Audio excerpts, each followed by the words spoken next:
विदाई संभाषण।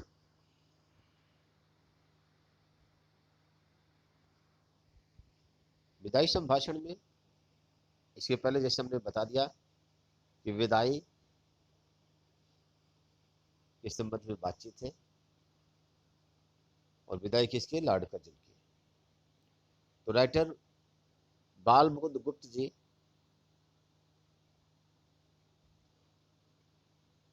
कहते हैं कि देखिए सेकंड पार्ट है इसका वीडियो का, माय लॉर्ड, अंत को आपके शासन काल का इस देश में अंत हो गया। अब आप इस देश से अलग होते हैं। इस संसार में सब बातों का अंत है। इससे आपके शासन काल का भी अंत होता। चाहे आपकी एक बार की कल्पना के अनुसार आप यहाँ के चिर स्थायी वायसराय भी हो जाते, किंतु इतनी जल्दी वह समय पूरा हो जाएगा ऐसा विचार ना आप ही का था और न ही इस देश के निवासियों का। इससे जान पड़ता है कि आपके और यहाँ के निवासियों के बीच में कोई तीसरी शक्ति और भी है, जिस पर यहाँ वालों का तो क्या आपका भी काबू नहीं है। राइटर बाल मुकुंद गुप्त जी यहाँ पर बताते हैं कि जब लॉर्ड कर्जन को उनके यहाँ पर भारत से विदाई होने की बारी आ गई, उनके पद का उन्होंने इस्तीफा जो दिया था उसे स्वीकार कर लिया गया। उस समय राइटर कह रहे हैं कि देखिए, आया है सो जाएगा राजा रिंक फकीर, ये प्रकृति का विधान है कि हर चीज का अंत है। ये तो लेखक कहते हैं हम जानते हैं, लेकिन आपका अंत इतनी जल्दी हो जाएगा, आपके शासन का अंत इतनी जल्दी हो जाएगा, ये हम नहीं जानते थे। लेखक कहते हैं कि ये बात सही है कि आप जो सोच रहे थे कि मैं हिंदुस्तान में एक लंबे समय तक वायसराय बना रहूंगा, ये आपकी जो सोच थी, अगर मान लीजिए आप लंबे समय तक भी वायसराय बने रहते, फिर भी कहीं ना कहीं आपके शासन का अंत तो होता ही, क्योंकि ये प्रकृति का नियम है। लेकिन शायद आप इतनी जल्दी इस तरीके से देश से जाएंगे, तो ये तो ना हम देशवासी समझते थे। लेकिन इतनी बात अवश्य आप समझ लीजिए, जान लीजिए कि एक ऐसी शक्ति है, तीसरी शक्ति कौन है? ईश्वर है। कई पुस्तकों में इंग्लैंड की सरकार वगैरह, रिफ्रेशर वगैरह कई बच्चे लाया दिखाए हमें कई बार, तो उसमें इंग्लैंड की सरकार के लिए कहा गया है। इंग्लैंड की सरकार नहीं, बल्कि यहाँ पर तीसरी शक्ति कौन है? ईश्वर है। वो परम शक्ति है, उस पर किसी का काबू नहीं होता, ना हमारा ना आपका।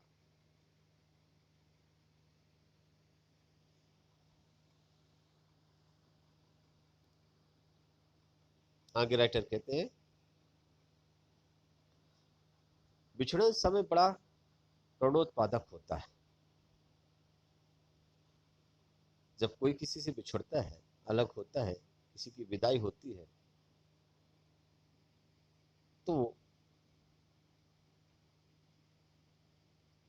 बहुत मन में करुणा भाव पैदा होता है, बहुत दुख लगता है बिछड़ने का। राइटर कहते हैं कि आपको इस तरह से बिछड़ते देख करके आज हमारे हृदय में बहुत बड़ा दुख है। माई लॉर्ड, आपके दूसरे बार इस देश में आने से भारतवासी किसी प्रकार प्रसन्न न थे। वे यही चाहते थे कि आप फिर न आवे, पर आप आए, और उससे यहाँ के लोग बहुत ही दुखित हुए। वे दिन रात यही मनाते थे कि जल्द श्रीमान यहाँ से पधार, यहाँ से जाएं, भागे, है ना। पर रहो, आज आपके जाने पर हर्ष की जगह विषाद होता है। इसी से जाना कि बिछड़न समय बड़ा करुणोत्पादक होता है, बड़ा पवित्र, बड़ा निर्मल, बड़ा कोमल, बैर भाव छूटकर शांत रस का आविर्भाव उस समय होता है। यहाँ पर लेखक ये बताना चाहते हैं कि जब कोई किसी से बिछुड़ता है तो वह पल बहुत ही दुखदायी होता है। उस समय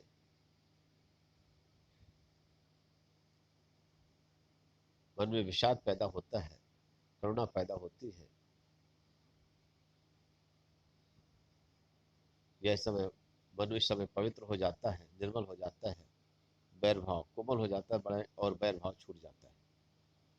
मन में एकदम शांत रस स्थायी रूप से बैठ जाता है। राइटर कहते हैं कि नई अलग होने पर, बिछड़ने पर व्यक्ति कैसे एक दूसरे के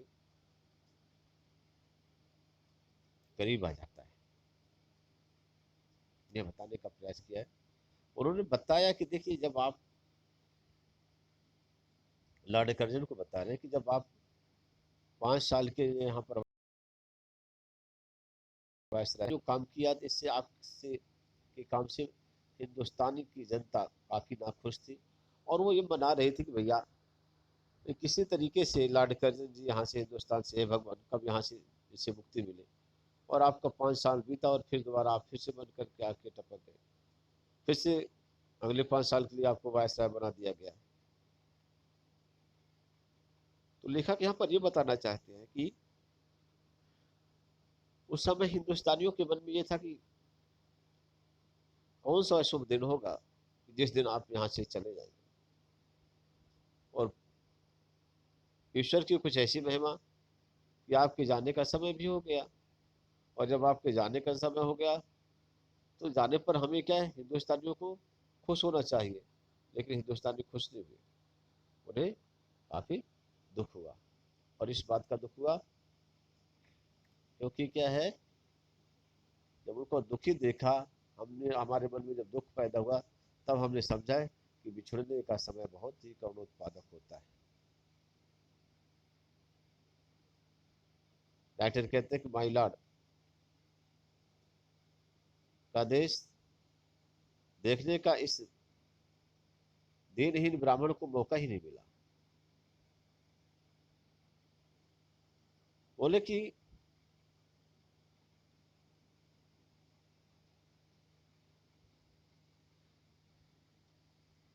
माय लॉर्ड, मुझे आपके देश इंग्लैंड के देखने का मौका नहीं मिला कि वहां पर क्या होता है। वह बिछड़ने के समय लोगों का क्या भाव भाव होता है। पर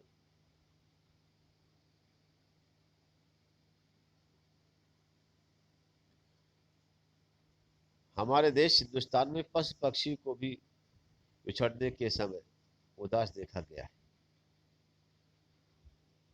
अब यहाँ पर हिंदुस्तान की उस विशेषता को प्रकाशित करते हुए राइटर कहते हैं कि एक बार, यहाँ पर वो बताना ये चाहते हैं कि देखिए, जहाँ हमारे हिंदुस्तान के पशु पक्षियों में भी बिछड़ते समय बहुत दुख होता है एक दूसरे से, भले ही सामने वाला कितना ही क्रूरल हो, फिर भी उसके मन में क्या है, उसके जाने पर आज हम हिंदुस्तानी क्या है, हिंदुस्तानी पशु पक्षी भी खुश नहीं होते। माई लॉर्ड, हम कहाँ खुश होंगे, ठीक है, क्योंकि हमारे मन में क्या है, हम इतने कठोर नहीं हैं, हम हिंदुस्तानी हैं, हमारा दिल बड़ा ही कोमल है और हम किसी के दुख में खुश नहीं होते, किसी को रोता देख करके हंसते नहीं हैं। और इसी का एग्जाम्पल देते हुए बताते हैं कि एक बार एक शिव शंभू जी थे, उनके दो गायें थी। एक अधिक बलशाली थी और कभी कभी अपने सींगों की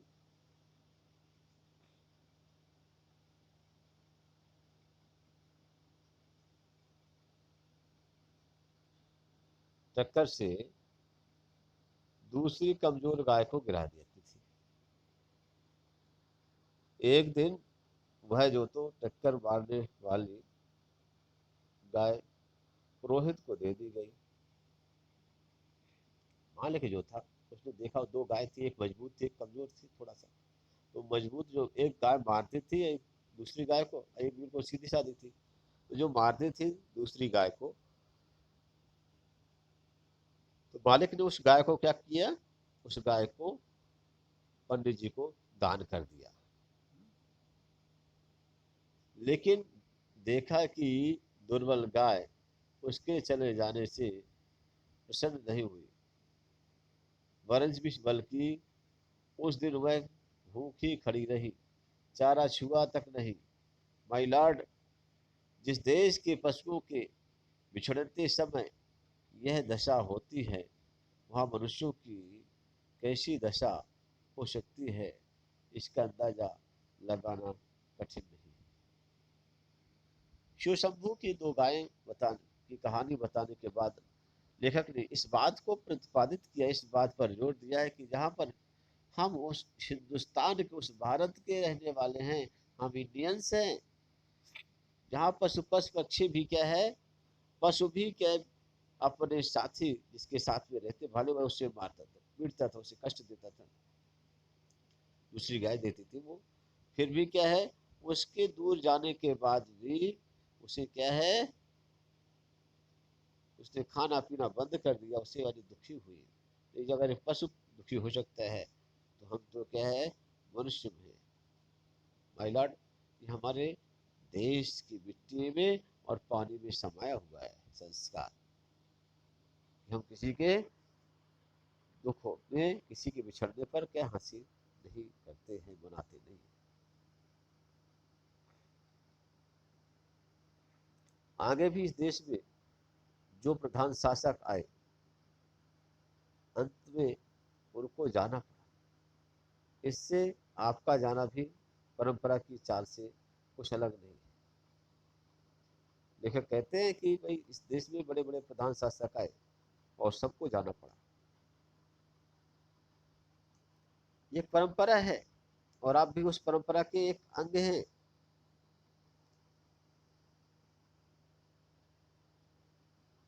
लेकिन आपके इस नाटक का क्या है, शासनकाल के जब नाटक जो था, जो ड्रामेबाजी आपने की, उसका क्या घोर दुखांत है। जो अंत हुआ तो बहुत ही दुखद रहा, दुख प्लस अंत दुखांत। और अधिक आश्चर्य की बात यह है कि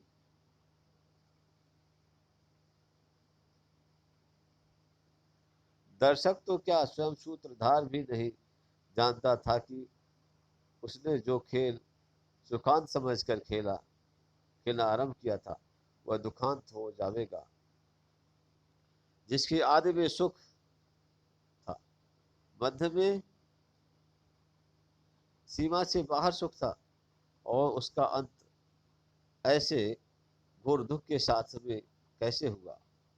आह, घमंडी खिलाड़ी समझता है कि दूसरों को अपनी लीला दिखाता हूँ, किंतु पर्दे के पीछे एक और ही लीलाधर की लीला हो रही है, यह उसे खबर नहीं। राइटर यहाँ पर यह बताना चाहते हैं कि इस देश में अनेक शासक हुए और सभी के शासन का अंत हो गया। लॉर्ड कर्जन के शासन का भी अंत हुआ। लॉर्ड कर्जन के शासन में शुरुआत में और मध्य में बेहद सुख के वातावरण थे, लेकिन अंत जो हुआ तो बहुत ही दुखद हुआ। कहते हैं कि अंत भला तो सब भला और अंत बुरा तो सब बुरा। तो क्या हुआ, इनका अंत, इनके शासन का बहुत ही बुरा हुआ।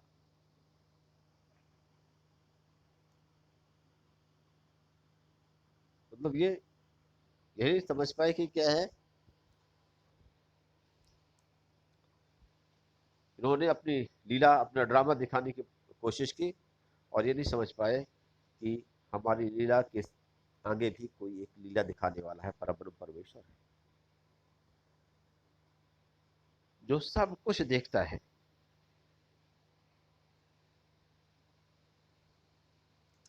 उस लीलामयी की लीला के सामने किसी की लीला नहीं चलती।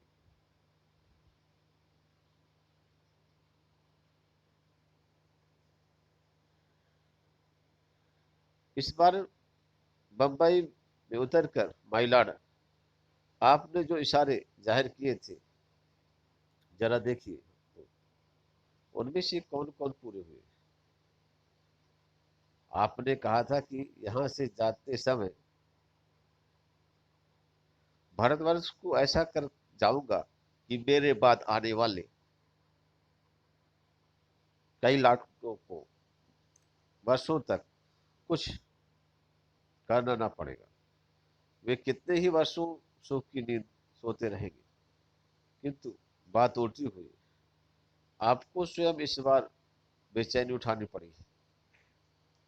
इस देश में जैसी अशांति फैला आप फैला चले हैं, उसके मिटाने में आपके बाद आपके पद पर आने वाले जो है वो ना जाने कब तक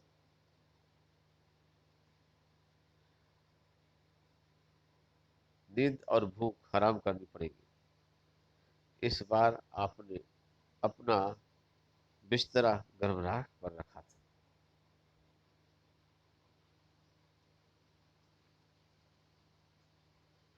और भारतवासियों को गर्म तवे पर पानी की तरह, बूंद की तरह नचाया था।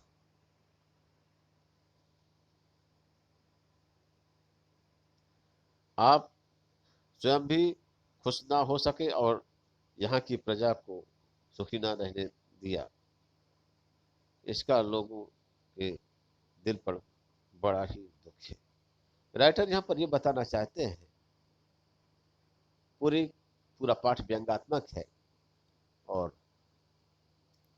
लॉर्ड कर्जन को संबोधित करके लिखा गया है। राइटर कहते हैं कि आपने जब दूसरी बार वायसराय बन करके आए तो मुंबई में उतरते ही आपने अपनी इच्छा जाहिर की थी कि मैं क्या करूंगा। उन्हीं इच्छाओं में से आपने बताया था कि मैं ऐसा कुछ करूंगा हिंदुस्तान में, इस बार करके जाऊंगा कि आने वाली पीढ़ियां हैं, आने वाले जो क्या है लाड जो आएंगे मेरे बाद, वो चैन की नींद सोएंगे, उन्हें कुछ भी नहीं करना पड़ेगा कई सालों तक। ये आपने सोचा था। आप ये नहीं समझे कि पर्दे के पीछे उस लीलाधर की लीला चलती रहती है। अर्थात हर इच्छा भावी बलवाना, हर एक इच्छा यह है वो सबसे बड़ी ताकतवर होती है। आपन सोचे और है और प्रभु सोचे तत्काल। अपने सोचने से कुछ भी नहीं होता, होता तो वही जो राम रच राखा, जो ईश्वर ने सोचा है वही होगा।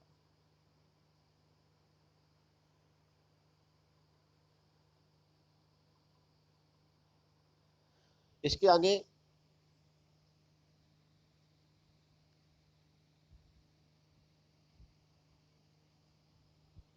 राइटर कहते हैं, विचारिए तो क्या शान आपकी इस देश में थी और अब क्या हो गई। कैसे ऊंचे होकर आप कितने नीचे गिरे। अलिफ लैला के अलादीन के चिराग रगड़कर और अबुल अबुल हसन के ने बगदाद के खलीफा की गद्दी पर आंख खोलकर यह शान न देखी होगी जो दिल्ली दरबार में आपने देखी है। राइटर यहाँ पर ये बताना चाहते हैं कि अगर कहा जाए एक जादू में, रियल में नहीं, एक जादू में भी अलिफ लैला है ना, कहानी आपने सुना होगा, सीरियल भी चलता था, उसमें जो अलादीन ने चिराग रगड़ करके और जो सुख नहीं पाया होगा वो किसने पाया, आपने पाया। बगदाद के खलीफा अबुल हसन को जितना सुख नहीं मिला जितना आपको हिंदुस्तान में मिला। आपकी और आपके लेडी की कुर्सी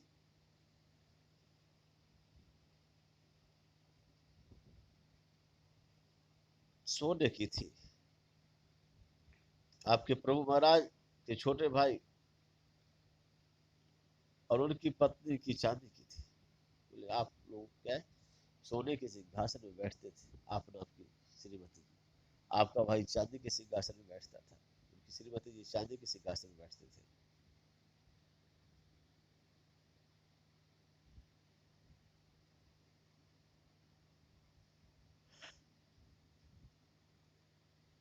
आप दाहिने थे, वह बाएं, आप प्रथम थे, वह दूसरे।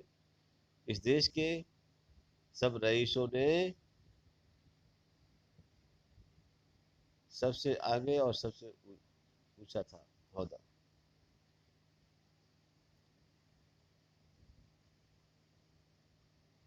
इस देश के सब रईसों ने में से आपको का सलाम पहले किया जाता किया और बादशाह के भाई को पीछे। जुलूस में आपका हाथी सबसे आगे और सबसे ऊंचा था, आपका हौदा, जहाँ पर हाथी में बैठा जाता है उसे हौदा कहा जाता है। चमर, छत्र आदि सबसे बड़ा बढ़ चढ़ करके थे। सारांश यह है कि ईश्वर और महाराज एडवर्ड के बाद इस देश में आप ही का दर्जा था। ईश्वर के बाद में मतलब सिद्ध भगवान के बाद क्या है, दुनिया में किसी को माना जाता था तो आपको हिंदुस्तान में माना जाता था। किंतु अब देखते ही हैं कि जंगली लाट के मुकाबले में आपने पटखनी खाई।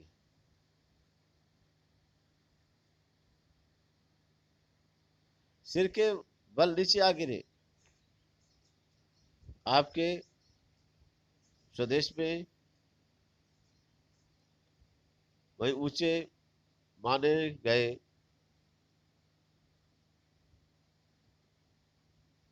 आपके स्वदेश में वही ऊंचे माने गए।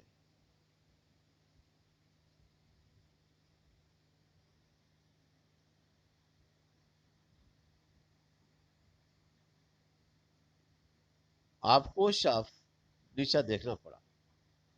पद त्याग की धमकी से भी आप ऊंचे ना हो सके।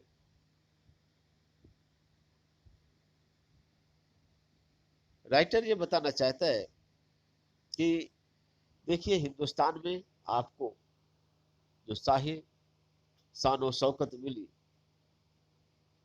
वह अन्यत्र कभी नहीं, कहीं भी नहीं मिलेगी। इसके बाद में भी आपके मन में हिंदुस्तान और हिंदुस्तानियों के प्रति एक सद्भावना पैदा नहीं हुई।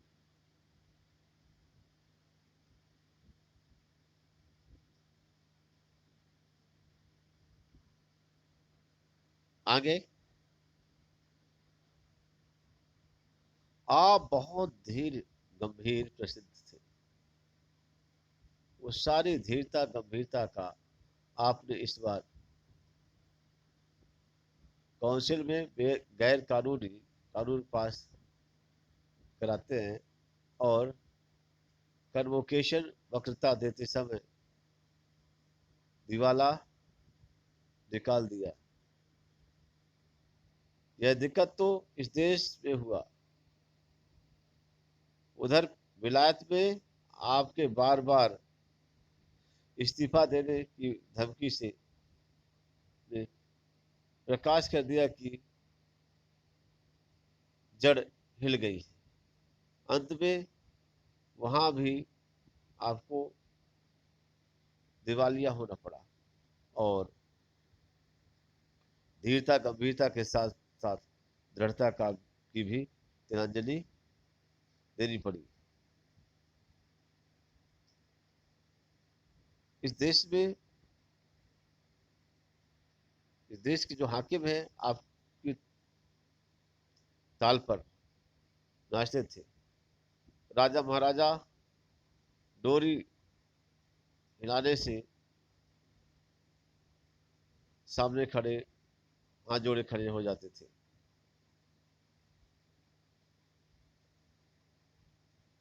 आपके एक इशारे से प्रलय होते थे। कितने ही राजाओं की राजाओं को अपने मिट्टी के खिलौने की तरह तोड़ा फोड़ा। कितने ही मिट्टी के काठ के खिलौने आपकी कृपा के जादू से बड़े बड़े पदाधिकारी बन गए। आपके इस बार इस आपके इस इशारे में इस देश की शिक्षा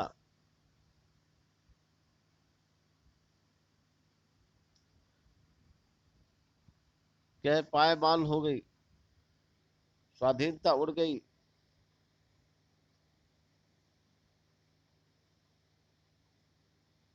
जब देश के सिर पर आरा रखा गया। आह, इतने बड़े माय लॉर्ड का यह दर्जा हुआ कि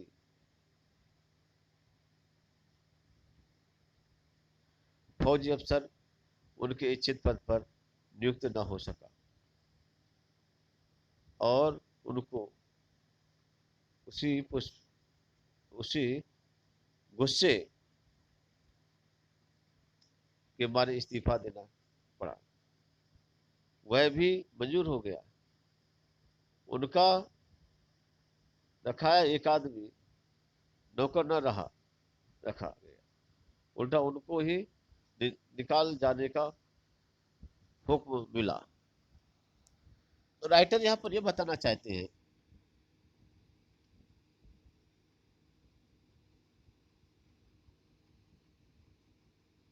कि दूसरी बार जब लॉर्ड बन करके लड़कर जब यहाँ पर आए हिंदुस्तान में,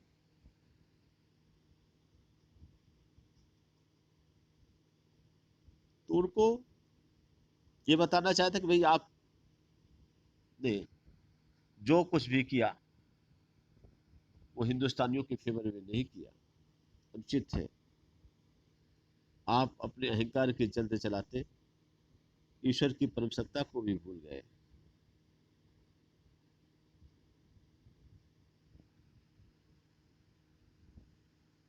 आपने तो यहाँ की शिक्षा व्यवस्था को भी चौपट करना चाहा था।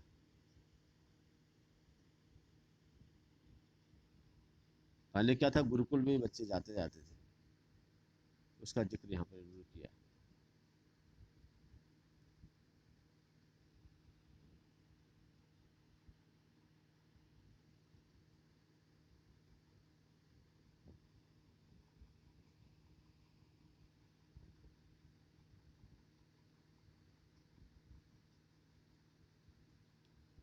आगे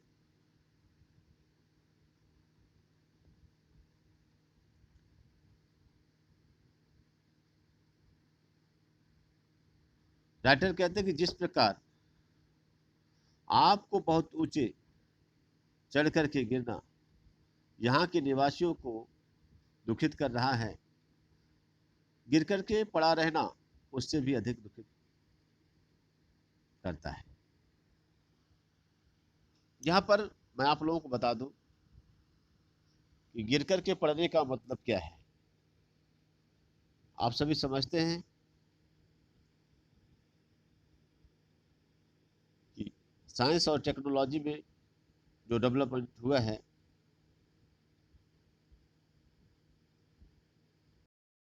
अभी इतना ज़्यादा नहीं पहले था डेवलपमेंट।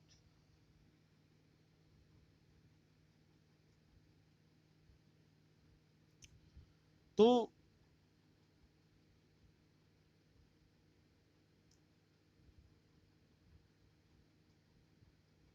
यहाँ पर क्या है, जिस प्रकार कोई चीज है अगर ऊंचाई में जा रही है और जाने के बाद नीचे गिर गई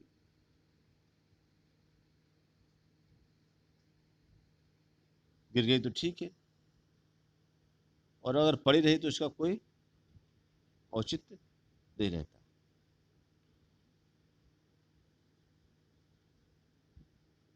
आवागमन के पहले साधन नहीं थे, इतने फास्टेस्ट मीन्स नहीं थे कि इंग्लैंड से भारत में, तो साइंस टेक्नोलॉजी उस दिन में इतना ज्यादा डेवलपमेंट नहीं थी कि पता चले क्या कि एरोप्लेन चल रही होती कि तुरंत यहाँ से क्या बैठे हो इंग्लैंड पहुंच गए, इंग्लैंड से हिंदुस्तान आ गए।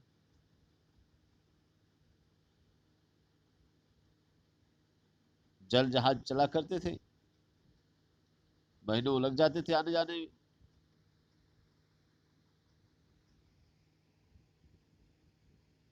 तो एक विधान क्या हुआ कि जैसे लॉर्ड कर्जन ने इस्तीफा दिया, ब्रिटिश संसद ने, वहां पर गवर्नमेंट राजा वहां की गवर्नमेंट ने इनके इस्तीफे को स्वीकार कर लिया। अब उनको इनकी जगह पर किसी न किसी को वायसराय बनाना, तो उसका चुनाव करेंगे, फिर उसको क्या इंग्लैंड से यहाँ पर भेजेंगे हिंदुस्तान में, और जब भेजेंगे तो क्या महीनों तो आने में लग जाता था।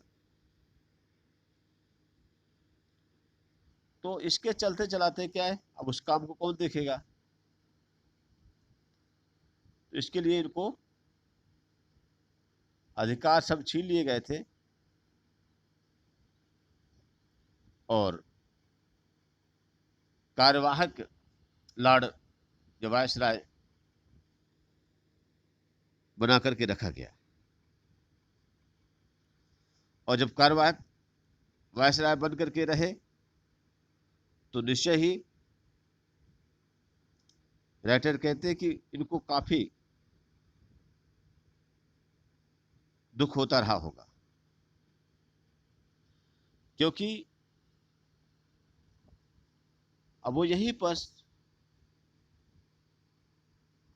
हिंदुस्तान में बैठे पड़े हैं। वहां पर अगर तुरंत चले जाते तो उनकी शान शौकत बरकरार रहती, लेकिन क्या है, अब पूरे हिंदुस्तानियों को पता चल गया कि अब कुछ भी नहीं बिगाड़ सकते अपना, कुछ भी नहीं कर सकते, कोई पावर ही नहीं है। तो ऐसी सोच जो है तो कहीं ना कहीं आपको खलती होगी जब आप सोचते होंगे आपका पद छूट गया, तथापि आपका पीछा नहीं छूटा। एक अदना क्लर्क जिसे नौकरी छोड़ने के लिए 1 महीने का नोटिस मिल गया हो, नोटिस की अवधि को बड़ी घृणा के साथ वह काटता है। आपको इस समय अपने पद पर रहना कहाँ तक पसंद है, यह पद यह जो तो आप ही जानते होंगे, यह आप ही जानते होंगे आपकी दशा पर आपको कैसे घृणा होती है।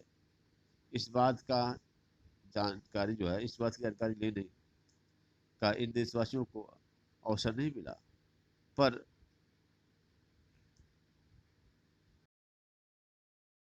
उलझन में पड़े उन्होंने ऐसा किसी को नहीं देखा। अंत भला तो सब भला होता है बच्चों, लेकिन यहाँ पर क्या है, लॉर्ड कर्जन का अंत भला नहीं हो रहा है। और जैसे राइटर ये बताना चाहते हैं कि जैसे कहीं पर किसी ऑफिस में किसी क्लर्क को नोटिस मिल गया कि भाई आपको गया है 1 ईयर की सर्विस है, 1 मंथ की आपकी सर्विस है, तो जो 1 मंथ की सर्विस है तो क्या है, नोटिस मिल गया है और 1 महीने बाद उससे हटा दिया जाना है, तो उसके मन में क्या, वह काम को किस तरीके से करेगा वह क्लर्क, अर्थात ध्यान नहीं देगा वो।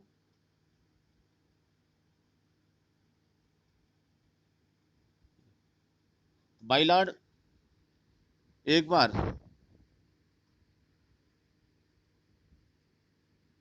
अपने कर्मों की ओर ध्यान दीजिए। अब उनके क्या कैसे कर्म थे वो बता रहे कर्म। आप किस काम को के लिए आए थे और क्या कर चले। शासक प्रजा के प्रति कुछ तो कर्तव्य होता है, यह बात आप निश्चित मानते होंगे। राइटर कहते हैं कि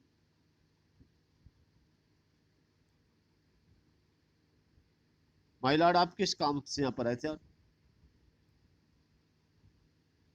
क्या करके चले गए। वास्तव में जो शासक होता है वह प्रजा के कल्याण के लिए सोचता है।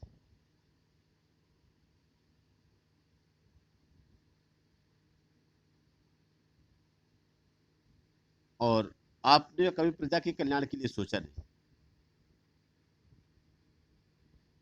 यह बात जो है तो आप निश्चित मान लीजिए।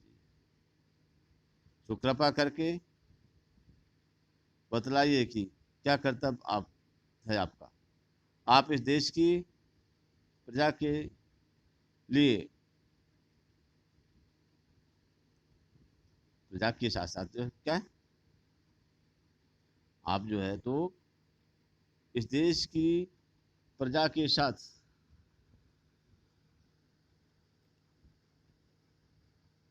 पालन कर चले क्या। आंख बंद करके मनमानी हुक्म चलाना, किसी की कुछ बात ना सुनना, यही शासन है क्या। प्रजा की बात पर कभी कान ना देना ही शासन है कहलाता है। एक काम तो ऐसा बतलाइए जिसमें आप जिद छोड़ करके प्रजा की बात पर ध्यान दिया हो। कैसर और जार भी घेरने घोटने से प्रजा की बात सुन लेते हैं, पर आप एक मौका तो बताइए जिसमें किसी की अनुरोध या प्रार्थना सुनने के लिए प्रजा के लोग को प्रजा के लोगों को अपने अपने अपने निकट भटकने दिया और उनकी बात सुनी हो। राइटर यहाँ पर ये बताते हैं, माय लॉर्ड, आप ये बताइए कि अपने जीवन काल में आपने किया क्या है। जनता का शोषण करना, जनता को दबा करके रखना, अपनी मर्जी के मुताबिक काम करना और करवाना, ये कोई शासन व्यवस्था नहीं है।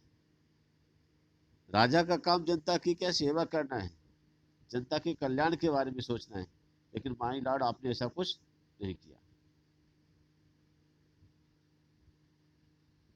आगे वो बताते हैं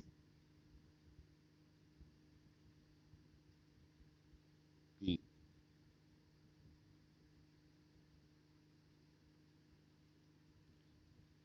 नादिर शाह ने जब दिल्ली में कत्लेआम किया तो आसिफ जाह की तलवार।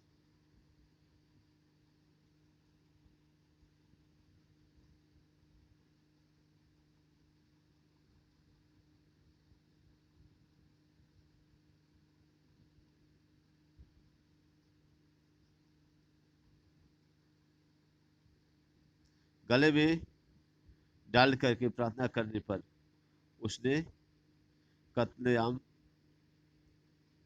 तो उसी दम जो तो रोक दिया था। देखिए, राइटर ये बताना चाहता है कि आप जॉर्ज यहाँ पर क्या लॉर्ड कर्जन को क्रूरतम बताने का प्रयास कर रहे हैं। बोले कि आपने क्या किया है, ये नादिर शाह है, जार है, कैसर है, इनसे जो है तो भी आप क्रूर निकले। जो इतिहास के पन्नों पर उन्हें क्रूरता का दर्जा दिया गया है, लेकिन रियलिटी ये है कि उनसे भी कहीं ज्यादा आप क्रूर हैं।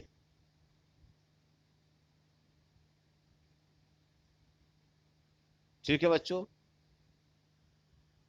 इस तरीके से क्या है, अभी हमने देखा, अभी थर्ड पार्ट इसका बनेगा वीडियो का। इसके क्वेश्चन आंसर लास्ट में दिए गए हैं, क्वेश्चन आंसर करेंगे। क्वेश्चन आंसर मैं आपको बताऊंगा आगे। थैंक्स। Okay students.